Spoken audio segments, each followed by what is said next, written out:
मुझे नहीं पता क्यों, लेकिन जब बात निष्फलता की आती है तो परमेश्वर बहुत नाराज हो जाते हैं। मैंने एक बात जानी है जो परमेश्वर को नापसंद है और यह काफी स्थिर है। वह कहते हैं, मुझ में जो भी डाली फल नहीं लाती, मेरा पिता उसे क्या करेगा? काट देगा। उस आदमी के साथ क्या हुआ जिसने अपने तोड़े से फल नहीं दिया? उससे वह छीन लिया गया और उसे बाहरी अंधकार में फेंक दिया गया। ऐसा क्यों किया? उससे बस उसे छीन लेना चाहिए था और उसे अकेला छोड़ देना चाहिए था। राइट? यह तर्क संगत है। It's reasonable. हम यह पूछ सकते हैं क्योंकि यह दुष्टता जैसा दिखता है। उसने गलत क्या किया? क्या आप जानते हैं कि उसके पास उसे बाहरी अंधकार में फेंकने का अधिकार क्यों था? क्योंकि वह उसका सेवक था। वह उसका सेवक था, मतलब वह व्यक्ति नया जन्मा था। दूसरी बात, उसे परमेश्वर ने बुलाया था। सेवक होना एक बुलाहट है। जब आपको सेवा के लिए बुलाया जाता है तो आप किसके सेवक बन जाते हैं?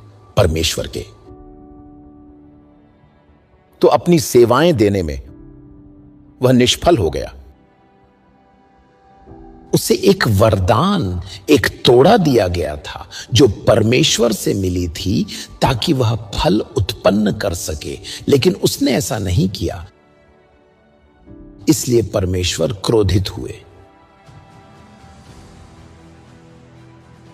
आज सुबह मेरा आपसे सवाल है, आप इस सेवा में आ रहे हैं, क्या आप फलदायी हैं या आप सो रहे हैं? यह बहुत महत्वपूर्ण है। मैं प्रचार करने नहीं आया था। प्रभु ने मुझसे कहा, बस वहां जाओ, मैं अपने लोगों से तुम्हारे माध्यम से बोलूंगा। क्या आप फलदायी हैं? इस चर्च की सेवाओं से आप कितने फलदायक हैं? If God decides to come now to demand for fruits, अगर परमेश्वर यहां आने का तय करे और यहां आकर सभी शक्तिशाली प्रचारकों, शिक्षकों से फल की मांग करे, तो आपके फल क्या हैं? क्या वह आपसे प्रसन्न होंगे? What are your fruits? Will he be pleased with you?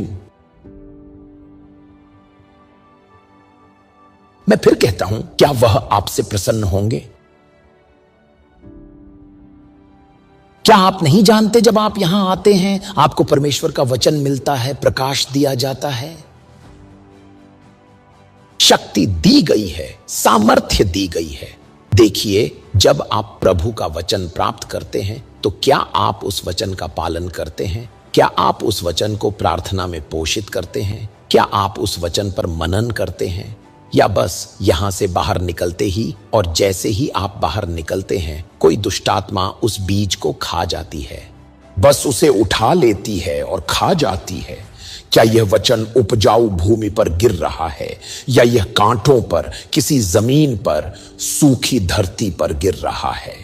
Because the Bible says, क्योंकि बाइबल कहती है कुछ बीज पथरीली जमीन पर गिरेंगे, कुछ कांटों पर गिरेंगे, वो उसे दबा देंगे। इस जीवन की तमाम चिंताएं, इस जीवन का लगातार बढ़ता दबाव और उलझन उसे धीरे धीरे मार डालेंगी। और फिर कल आप ऐसी स्थिति का सामना करेंगे जिसमें इस वचन के फल की आवश्यकता होगी ताकि आप स्वतंत्र हो सकें, और फिर कोई भी फल न मिलने पर आप परमेश्वर को दोषी ठहराने लगते हैं।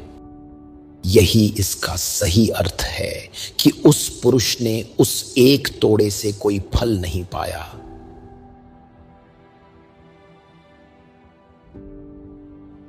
मैं यीशु के नाम में आपके लिए प्रार्थना करता हूं कि प्रभु का वचन आपके जीवन में फल उत्पन्न करे। आमीन।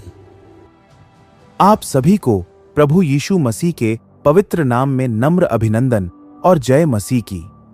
मैं जो हिंदी अनुवाद का कार्य कर रहा हूं उसमें बहुत परिश्रम, समय और पैसे लगते हैं, और क्योंकि इस कार्य को करने में मैंने बहुत मेहनत की है, कृपया इन्हें डाउनलोड करके किसी अन्य यूट्यूब चैनल, फेसबुक पेज या किसी अन्य प्लेटफॉर्म पर अपलोड न करें, बल्कि यदि आपको इनसे आशीष मिली है तो कृपया इन वीडियो को शेयर करें, चैनल को सब्सक्राइब करें, वीडियो को लाइक करें और कमेंट जरूर करें ताकि ये शक्तिशाली संदेश और वीडियो अधिक से अधिक लोगों तक पहुंच सकें। मेरा एकमात्र उद्देश्य है कि लोग परमेश्वर के वचन में छिपे गहरे रहस्यों और सच्चाइयों को जानें, परमेश्वर के अभिषिक्त जनों के संदेशों के माध्यम से आत्मिक रूप से मजबूत बने, विश्वास में बढ़ें, परमेश्वर से गहरा संबंध बनाएं और एक प्रभावशाली और सामर्थी मसीही जीवन जिए। इसलिए आपसे आग्रह है कि इस चैनल को अपना सपोर्ट देना जारी रखें और वीडियो पर कमेंट करते रहें और बताएं कि ये आपके जीवन में कैसे आशीष का कारण बने हैं। धन्यवाद।